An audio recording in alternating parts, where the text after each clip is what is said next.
કે તમારા ઘરના આંગણે કે તમારા ઘરના આજુબાજુ વિસ્તારમાં કે તમારા ખેતરમાં કે તમારા વાડામાં એક રામના નામનું વૃક્ષ વાવજો.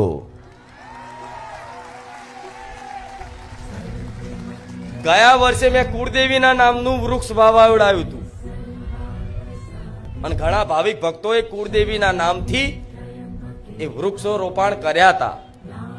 પોતાની માં જાણીને કે આ વૃક્ષ નહીં, આમાં મારી માં છે, અને કઈક ભાવિક ભક્તો એનું જતન કર્યું.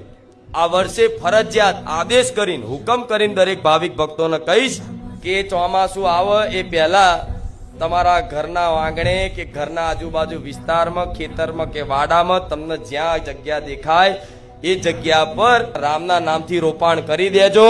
હું ખુખાર મેરડી ખૂબ પ્રસન્ન થઈશ અને તમારી કુળદેવી ખૂબ રાજી થશે. કેમ? કેમ કે માનવ પ્રકૃતિ વાલી છે, બધા જીવ જંતુઓ વાલા છે, પશુ પક્ષીઓ વાલા છે. એવી જગતજનની માને જો પ્રસન્ન કરવી હોય ને તો એક વૃક્ષ વાવો ને.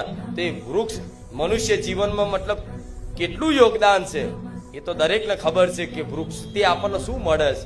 તમારા ઘેર આજુબાજુ જગ્યા ના હોય, ખેતર ના હોય, વાડો ના હોય તો કોકની જગ્યામાં તે કરી દેજો.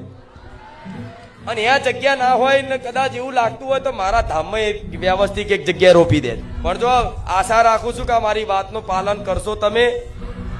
તમે જે કરો છો એવું જોઈ અને કોકને એવું કરવાની પ્રેરણા મળે. એવી રીતે વૃક્ષ વાવો ને તો એનો વિડીયો કે ફોટો બનાવી અને રામ માડી રામ લખી અને એ વાયરલ કરી નાખજો.